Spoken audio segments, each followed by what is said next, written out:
Awesome day, awesome people, and welcome to another week of What's Your Story, where we share, empower, heal, and inspire. I thank you all for joining me, whether it's here live or it will be on the replay. I greatly appreciate you guys. I have another awesome guest for you this week. So I hope you're ready to listen and learn some good stuff. Um, we're talking about mental health, which is so important. We often, we take time for so much or so many other things, but we don't take time for this. And this is, where it all starts. But my name is Shenrika Crawford Benjamin. I'm your awesome host for your midweek awesomeness. This is brought to you by Say Something, where you can find custom apparel and more. And you check that out at saysomething.company.site. And it's also brought to you by Kids Love Money. They just don't understand it. And it's an interactive workbook that teaches kids about financial literacy. And you can check that out at kidslovemoney.shop. But I'm going to, bring on my awesome guest in just a moment. So I ask that you hold tight. We'll be right back with you.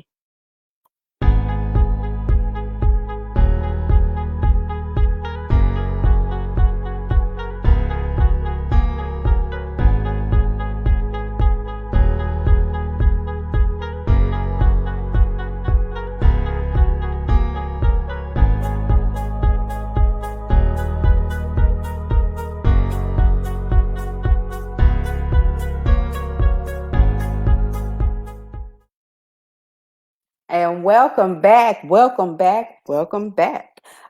What's Your Story. I have my awesome guest, Cortez Springer. You may know him as the financial health mentor. I'm sure you've seen him on Cortez Hustle Show. He has a wealth creation. He is a lot of I don't want to say things, but he does a lot. He is a very busy man, and I am so grateful for him taking the time to be here with me to share his knowledge and insight. And we are talking about mental health. And let me bring on my awesome guest so he can talk about his story and share with you all. Awesome day to you, brother. How you doing? Hey, good morning, Shanrika. Thank you so much for having me. It is an awesome day. I'm super excited to be here with you. Yes. Proud of you. Excited to share my story and hopefully we can help some folks today.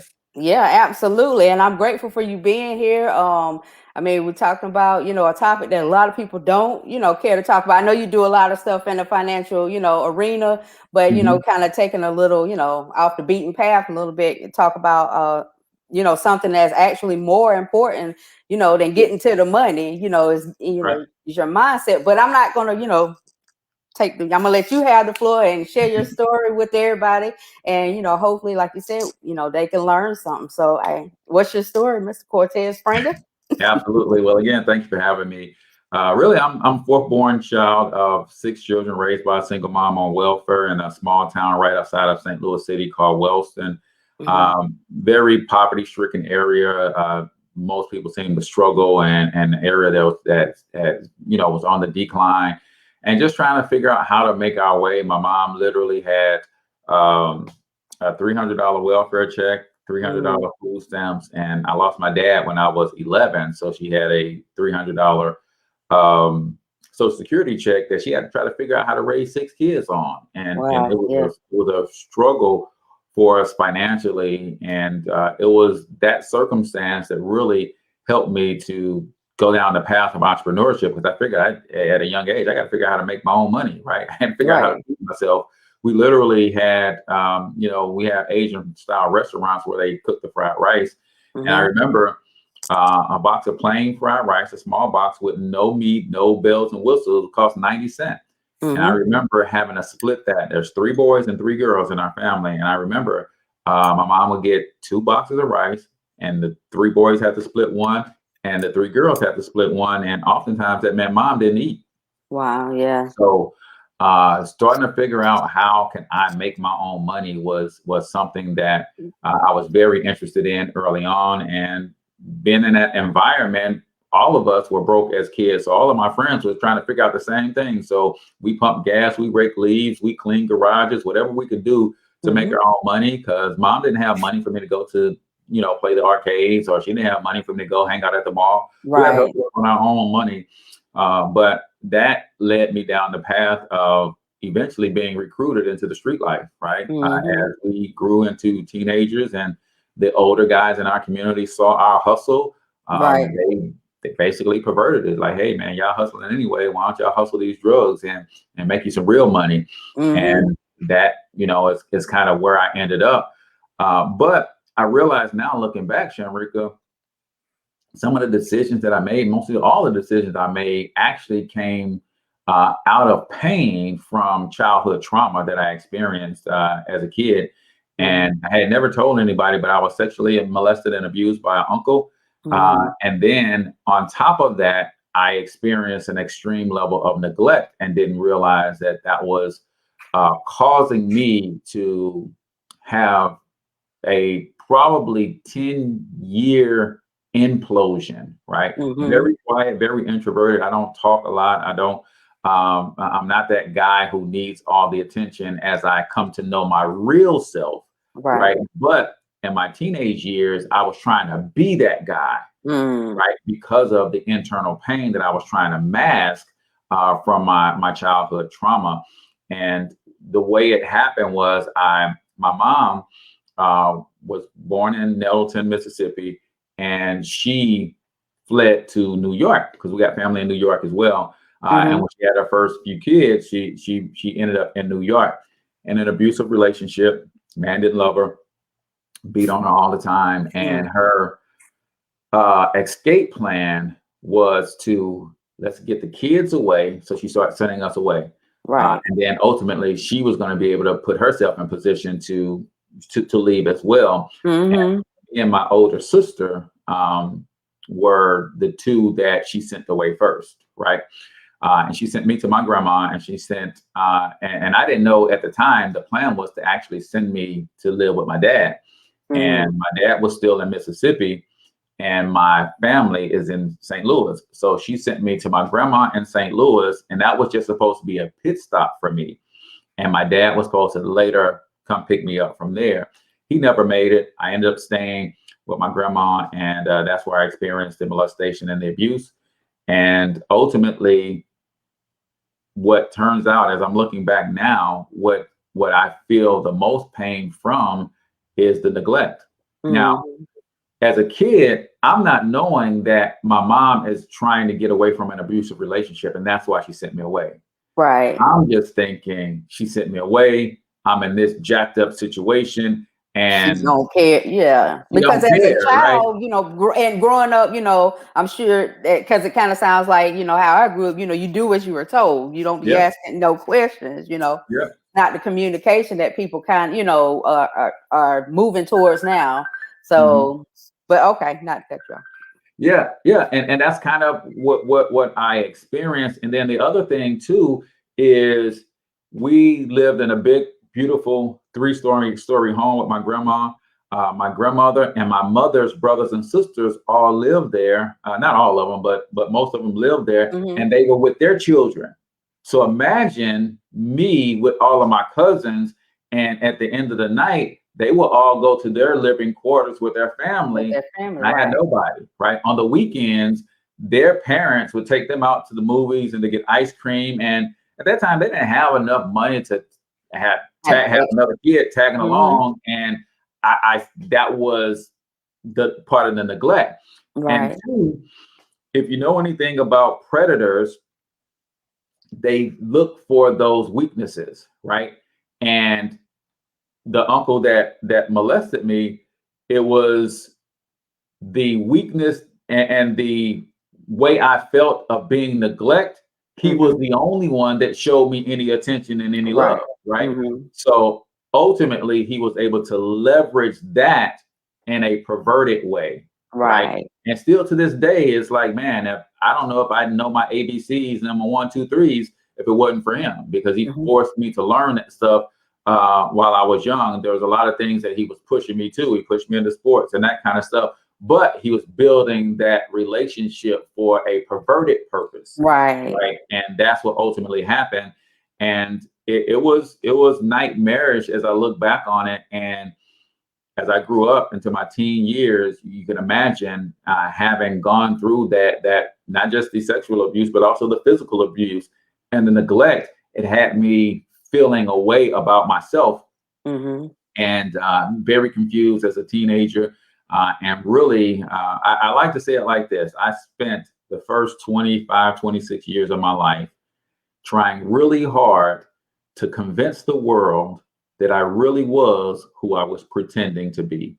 And it Mm. wasn't until I literally lost my mind Mm. and ultimately got it back that I realized how to accept who I am and to fall head over heels in love with the real essence of who I am. And that's kind of the beginning of the story. Mm-hmm. But yeah, that's kind of where it all started. Harboring those emotions for years and years because I didn't tell anybody Yeah. I had been You molested. just you You know, just put it out your mind. To be honest, yeah, it was. I think speaking from experience, I you was I was just 22 when I finally told my parents and mm, or my mom because my dad had already passed, but my older brothers and sisters were kind of like parents to me as well. hmm So I told everybody then, but just as I was going down the process of healing from hmm that situation, my baby brother got killed. oh So I finally break the silence, right? hmm And I'm talking about this, and my sister is a family counselor, so she understands psychology, sociology, and she's recommending books and stuff. And I'm kind of trying to pull it together and right. start the healing process, and then I'm thrust into grieving process, right? Mm. In which case it thrusts me back into my old community and my old neighborhood where I'm running with some of the same guys who don't know about my past and me trying to heal. So I hmm go right back into trying to pretend everything is all good and trying to be this solid dude. And I was hurting inside. And mm. because of that confusion, it took me almost a year, maybe a year and a half to even grieve my brother's death properly, because I was in such a whirlwind of negative emotions that I had suppressed and not understanding how to deal with those things. Wow, wow. And so when I know that you were going through that, you were grieving. Um, did you reach out? Did you or you kind of got back into that lifestyle, and it was just like that was the focus. Then when did you decide to look into it a little more seriously? Yeah, Into it your wasn't. healing. It wasn't a an actual decision. Mm-hmm. So the reason that I went back to Mississippi as an adult was I was tired of that life. So I Mm-hmm. said, hey, I'm gonna go and find me a wife. I'm gonna settle down, get me a job, start a career, whatever. But I Right. can no longer continue down this path. Mm-hmm. So I was in Mississippi looking for a wife, and from Mississippi, I moved to New Orleans. I had an uncle down there who was an electrician, so he was teaching me the electrical trade, and that's where I was when I got the news that my brother had been killed. So I Oh. moved back to St. Louis, and the silver lining in all of this is when I got back to St. Louis, and at the wake and the funeral, my current wife now, Sugar. who we went to high school together, but Mm-hmm. we didn't date in high school or anything like that. Mm-hmm. She often tells me that I was being a heathen back then, so she didn't want no parts of it. So I did. But nevertheless, she was the silver lining because that's when we connected Mm-hmm. and we started to write letters. Because I moved back to New Orleans for a little while, and we were like writing letters to each other, and our love affair Mm-hmm. actually began there. So when I came back to St. Louis, I settled down with her, and she had two children. So we basically became an instant family, and I Mm-hmm. started feeling like, okay, I got purpose, I got meaning in my life, I got something to live for. I got to really start getting on the straight and narrow. It wasn't long before I had my first child 'cause I had no children. So then she gave me my first biological son, and we were Mm-hmm. building this family together. And the reason I said I didn't choose to seek help because I didn't. I Right. literally, after some, so imagine this. I have the childhood trauma, Mm-hmm. the neglect, growing up in poverty, Right. running the streets, feeling guilty about helping to destroy my community with crack and marijuana and standing on the corners and all that kind of stuff. Mm-hmm. Finally started to turn the corner in terms of getting my life together. And then my baby brother gets killed.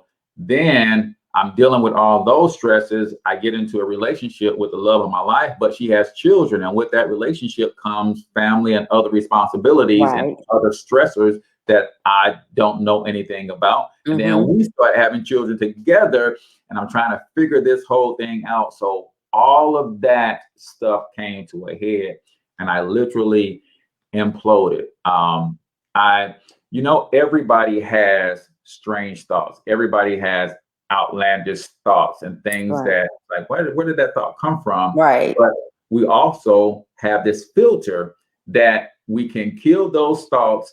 And even though we think them, we never let them come out of our mouth. Right. Well, I had lost that filter. It was like whatever came to my mind came out of my mouth. Whatever I wanted to do, I did. There was no, is this socially acceptable? There was no filter, and I had literally no control of my thoughts and my ability to not act versus act on them and those sorts of things. And luckily, again, I say the silver lining is because she recognized that, and she literally got me the help that I needed. And this was a time where we were four children in, right? She had Mm-hmm. her two, and then we had two more Two. together. So we got Uh-huh. four children. And unbeknownst to me at the time that I'm going through this, she's pregnant with number five, Okay. right? I had Mm-hmm. no, I didn't know because at this point, I had lost my mind. Mm-hmm. She started getting me the help, so I had kind of gone into treatment, and then I would escape and not go, and then I would go back. So it was that whole thing. And imagine she's got four children. The father of Yes. these children is losing his mind. Everybody is saying it might just be time for you to cut your losses. It might Right. just be time for you to let him go and move on, right? Yeah. But thank goodness she didn't listen. She was Yes. like, no, there's something wrong with him. This is not the Cortez I know. And keep in mind, it wasn't just the Cortez she knew intimately because we had been, in a Right. relationship for 2 years. Y'all She had a knew me history. all and throughout high school. She was like, Right. this is not that dude. I don't know where he is. I don't know what happened, but this isn't him. Mm-hmm. And I got to help him. So she prayed really hard for me. She brought pastors and clergy and family to pray. And man, it was an ordeal. And to this day, I don't even know how long it was. I had literally have to go back and look at the medical records, but I know it had to be over like an 18-month period where Oh wow. You were I just was I was out there. I had no control. Like there was I say it like this. It's kind of like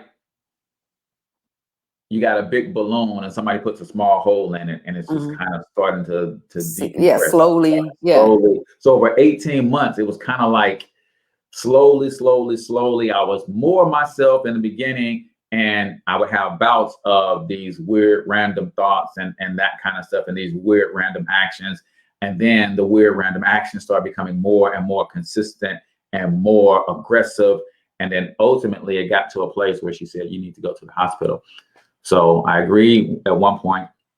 I went, and they can't keep you against your will. Right. First time he goes, it's like a 72-hour thing or something like Mhm. that. So I was out, and I was like, man, it's all good. I'm healthy. I thought it was, but I wasn't. Yeah. So eventually I did that 2 or 3 times. And I remember the last time I got a good friend named Tobias. And he's about 6'3". He's about 250 pounds, big Mhm. solid dude.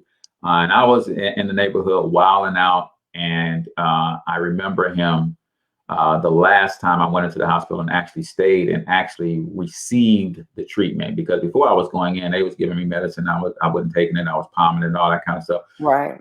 But the last time I was at the local spot with some of my friends, and I was wilding out, talking crazy. I just wasn't myself.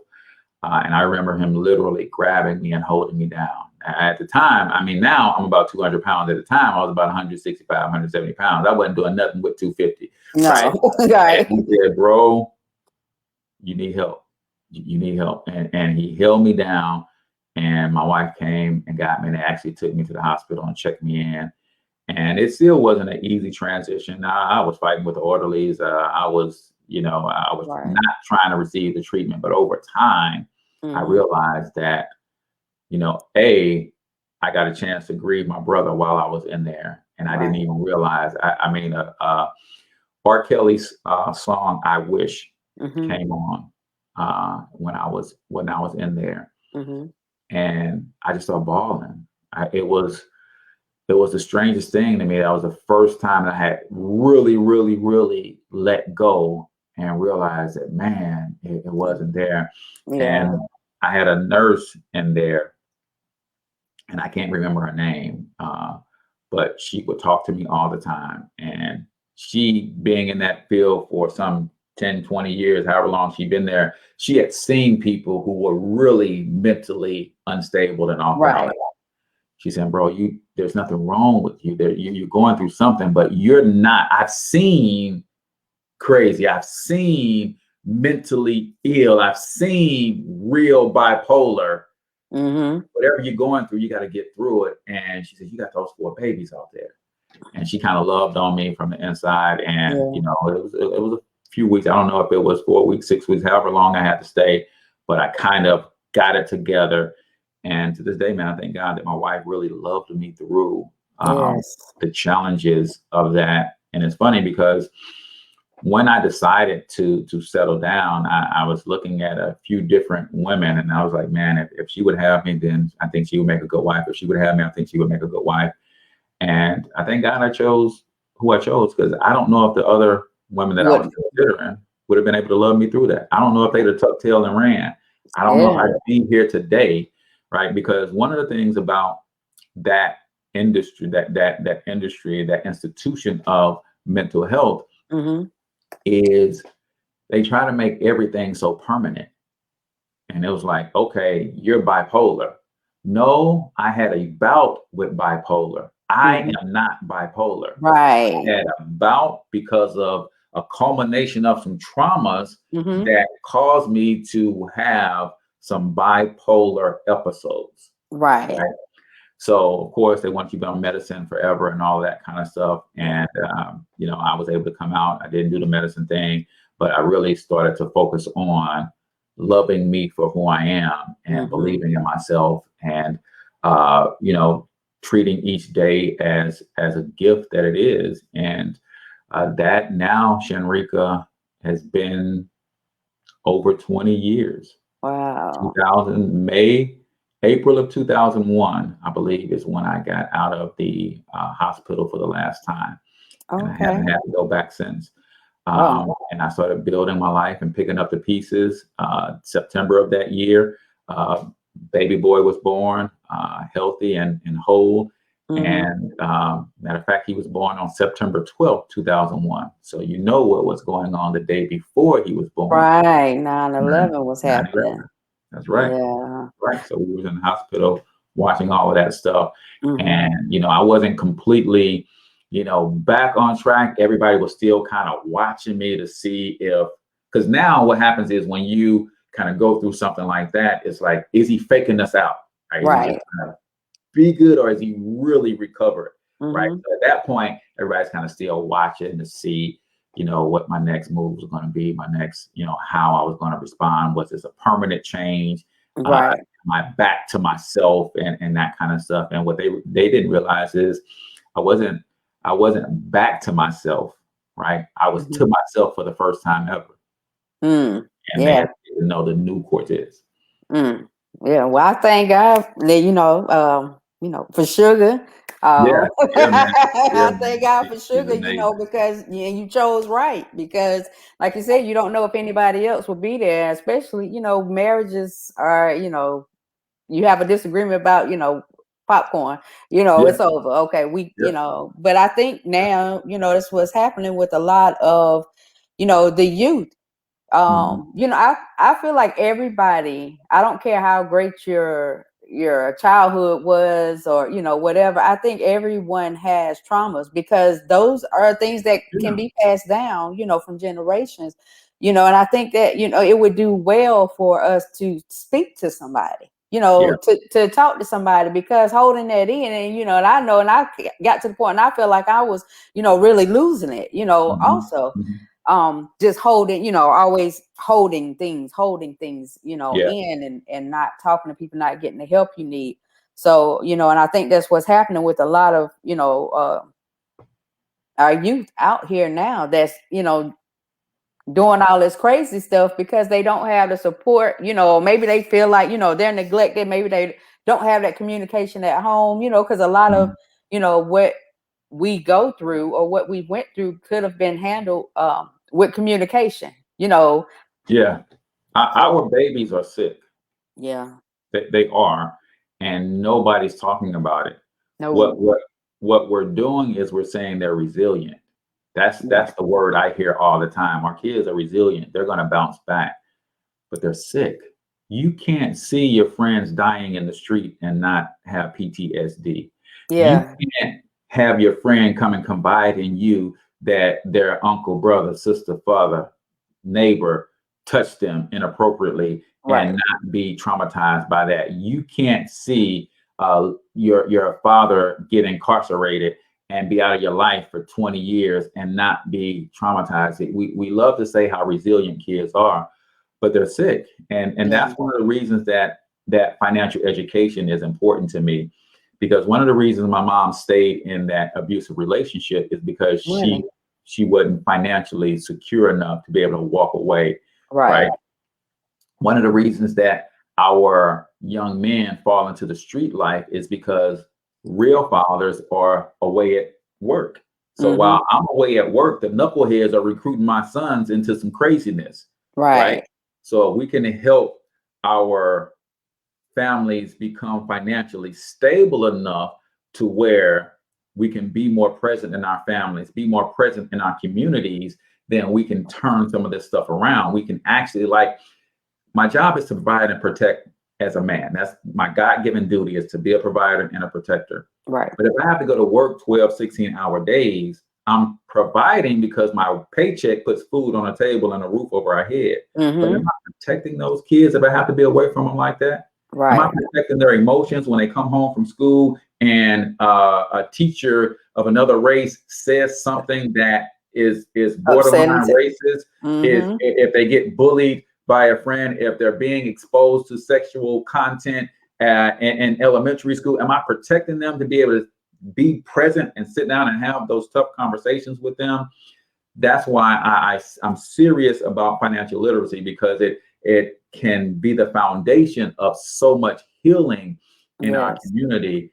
And that's my mission, is to attack mental health and support mental health through a financial lens, because if you don't have to work so hard for your money, you can be mm-hmm, more present with your family, and you can guard and you can protect your family a lot better. So that's my angle. And even for women, I want them to learn how to make their own money so that you right, don't have to be in a stuck to a situation. man because he provides. No, you got to figure out how to fend for yourself.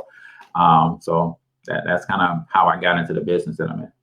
Yeah, cool. And yeah, and also, I mean, if you're not, your mental health is not well, it's going to affect your financial, Yeah, situation anyway. So, yeah, if you get your mindset, you get that together, that makes, I think it makes life easier for anything else you want to do, because you don't have absolutely. that, that cloudiness and that, all of those um Yeah.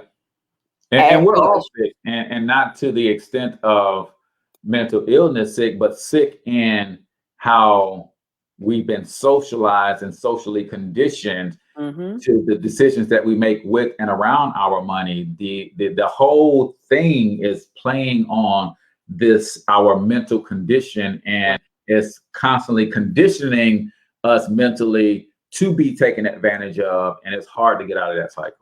Yeah, yeah. The employee to end entrepreneur, or Yeah. mindset, and it is because you get used to being in that situation out of fear a Yeah. lot of times, and Hold on one sec. Hold on one sec. we just go along with it. But yeah, mental health is important, y'all. You haven't spoken with anybody, I mean, I suggest you do, at least if it's one time, just to see if that's something, that's for you. A lot of people, or if it's somebody that you can talk to, but don't, go throughout life holding things in, that, so many of us tend to do. But my guest, Cortez Springer, this is his information at the bottom. He is Thornton Online Marketing. As I mentioned, he is the financial health mentor. You can catch him on Cortez Hustle Show, which comes on morning. But and that's his Yeah. website also if you want to work with him. But I'm gonna let him go ahead and your last words. Oh, and what you got going on now? Yeah. Because I know So you got a lot of stuff going on. I do, and I put in the chat, guys. If you are interested in becoming a published author, I'm launching my 21 days to launch program where I can literally help you launch and publish a book in 21 days. I then help you build a brand around it, and then ultimately help you create your systems in place so that you can market and sell that book on autopilot. I'm doing a free workshop tomorrow, 8 p.m. Central Standard Time. So click on that link, go ahead and get registered for that. Super excited about that program. One of the things that I love is that there are so many dope people out there like yourself who are doing good Thank you. work. The world just don't know about them. So that's Yeah. why Thornton Online Marketing exists. How can we take those people who got the right heart, who got the right solution, who got the Mhm. right attitude, and are doing it for the right reasons? How can we make them people rich, right? How Right. can we get their message out? How can we blow their business up? We know a lot of people who are jerks and got money, right? Right. And to each his own. I don't judge anybody, because to be an entrepreneur in any capacity is extremely difficult. But Hmm. there's a lot of good people Yeah, doing it good is. work that if they had even more exposure, even more authority, even more impact, make even more money, they would just use that money to repeat that cycle and do even more for people. So I'm Hmm. always trying to look at ways that I can take those good people and help them be even better at what they do, increase their reach, improve their marketing, get Right. them out there in front of more and more people, because the only thing required for evil to prevail is for good people to do nothing. So I Mm. look for those good Yeah. people and try to help them do more of what they already do. What they're doing. That's what this Yes. program is all about. You'll build your authority. That's going to increase your reach, increase your impact, and ultimately increase your bottom line. Yeah. Well, y'all better sign up for it because I am free. Yeah, if you're looking to publish a book, especially Yeah, self-published, I mean, it's a free 21-day class. I mean, yeah, you yeah, can't beat that. And I yeah. mean, That's he's all. published books. You Yeah. have what, several books, right? I You have got a new several. book coming out. I have several in print, and then I have several ebooks as well. And that's how this whole process came to be, because I'm writing my third book for print, Mhm. and people were asking me about the process, and I was like, oh well, I can take you through the process that I use, and it doesn't take long as you think Right. to use my process. So I And it decided to put works. it together in a course, and I want to show everybody from the self-publishing to the branding and the marketing, because a lot of people have published books, Hmm. but they're sitting on a shelf somewhere. Now I want to show Right. you how to market the book, show you how to put a system around the book so that now you have a complete package. And another thing that people don't understand is how to use the authority of being a published author to open doors and create opportunities for themselves. So we do Mm. all of that in our 21 Days to Launch program. I'll be telling you all about it, the ins and outs, on this free masterclass coming up on this Thursday, 8 p.m. Central. Okay. Quick question: is it recorded for those who may Yes, they have still have to register. you have to If they register don't register and can't make it, then they still need to register, and then they will get the replay. a replay? Okay. Yeah, Cool, yeah. cool. And also, okay, so you have a new book that's currently coming out. What else? You have something going on, financially lit fathers or something? What's Yeah, that? man. Yeah. So that is my life's work, man. I want everybody to be financially free, but I think our men need to Yes. take this seriously and really understand how wealth building works and Hmm. how to combat the ills of what has really been the breaking down and the tearing down of this nation, and that is the destruction of the Black family. Yes. And a lot of that has to do with the pride or lack thereof in our brothers. A lot of us have gone through the prison system and we got felonies on our record. And as a Right. result, we can't get gainfully employed to the level that we can Maybe. really truly support our families. So Hmm. the mission of financially lit fathers is threefold, right? Financial literacy in general. Let's raise the financial IQ. But I Right. want three things to happen. I want these men to learn how to make money more efficiently. Hmm. You can make the same amount of money that you live off every month if you understand business, if you understand the internet, if you understand marketing. You can do the same thing that you're making in a month, you can make that in a day. So I want them to make money more efficiently. Why? Because if you make money more efficiently, you don't have to be away from your family so Mm. much. Yes. Secondly, if you make money more efficiently, you're in the community more. Hmm. See, the problem in our community, and this is not necessarily a problem for the people, but it's a problem when you look at the macro. Yeah. Real men are going to work every day. Right. That's the problem. Why? Because I the got. adult males are what's left in the community, and they're Yeah. running amok, while real men have to be Right. providing for their family. Providing. Hmm. So if we can get those brothers to make money in half the time, now they got more time in their homes. They can really govern and take care of their families. They got more time in the community to maybe look after some fatherless kids, provide programs and supports, be in the school systems more. It's just Hmm. more. Yes, it is. Second thing is we want to help men manage their money better, right? Hmm. Really take an inventory of every dollar they make and make sure that every dollar has an assignment. And then Yeah. the third thing is we want to help men multiply and protect that money more aggressively, meaning we got to get them investing, right? Yeah. We got to get their money making money for them. We got to get the right mechanisms in place from life Hmm. insurance and the proper health insurances and all those kinds of things. Then we got to put the right mechanisms in place from the estate planning side. So when you pass that wealth down to the next generation, It's Uncle protected. Sam doesn't eat it up, Right. right? So those are the three core things that we're trying to do for men. And I believe when men really get solid financially, you're going to see a sense of pride and fulfillment in men that you've never seen in this country. And I truly believe that's what the dominant society is afraid of. Yeah. It's afraid of us standing up, Getting head that high, power. shoulders back, chest out, and protecting our communities. But it's hard to do that when you're caught on a hamster wheel chasing a dollar. Yeah. That is so true. So true. Well, Yeah. you anything else you want to leave with the people? Last words or what you got coming up? Besides, well, I know you got your book, but Yeah, that's it, man. If you're a man, join the Financially Lit Fathers community. It's right here on Facebook. I'll put a link in the comments below so that you can download our free money blueprint and our investment terminology guide. Now, anybody can go download that. Just Mhm. don't click the button to join our group, lady. It's all for the You're not brothers. a man. And here's why. Because as men, y'all don't know how much power y'all truly have, right?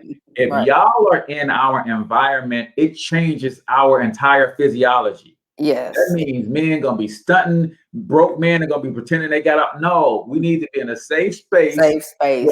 we can literally let our hair down and say, listen, brother, I know you're struggling right now, and it's okay. Let's lift each other up. Hey, Yeah. I know you're going through something with your lady right now, but don't give up on that relationship, man. It's going to destroy you. We need that place for us Right. to be able to have real conversations around money where Hmm. there's no shame or embarrassment. You put a woman in the mix, a brother Oh ain't yeah. telling you how broke he is because Yeah. And I, yeah. And Right. I think that goes both ways, and everybody needs that safe space, like you said. Yeah. Yeah. Men or women, Mhm. they need that space to be able to just be, be to just Yeah. be, not be, or try to be or portray to Yeah. be. So But I'll put yeah, the link in there so you guys can go get those free downloads and you can join the group if you're a man. The link is already in the comments. If you aspire to be a published author and you don't know where to go, let me give you some pointers on what you can do. And then if at the end of the night you feel that our program is a good fit for you, we'll make you an offer on working with us and getting that done in the next 21 days. And then, of course, check out the Cortez Hustle Show every morning, 7 a.m. Live Central Standard Time. Tomorrow we got a great guest on. Lucille Doylan is going to be on talking about uh, marketing yourself and self-portraits and how to take proper selfies and leverage your own imagery in your brand. I think that's going to be super dope.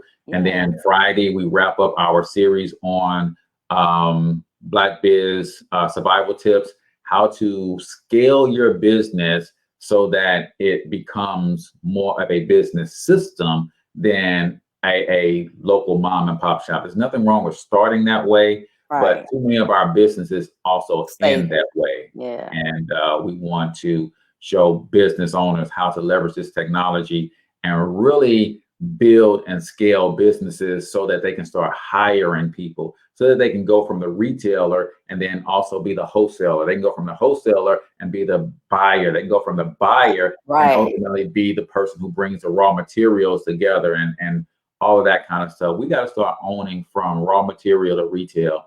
Vertical And integration. it doesn't start, it starts with uh, creating better systems around your business. So we're going to Yeah. wrap that up on this Friday. TheCortezHustleShow.com is where you can go and check out all the shows live, as well as all the replays. All right. Well, this has been my awesome guest. Told you I had another awesome guest, Thank Cortez Springer. We'll put you back in the green room for just a second and we'll wrap this thing up. I appreciate you. you. All right. All right, one moment. And thank you guys again for joining us on another week of What's Your Story, where we share, empower, heal, and inspire. My guest this week was Cortez Springer. He dropped a lot of knowledge, a lot of helpful things. Definitely some things to think about as it pertains to your mental health. So I do implore everyone to do a mental health check.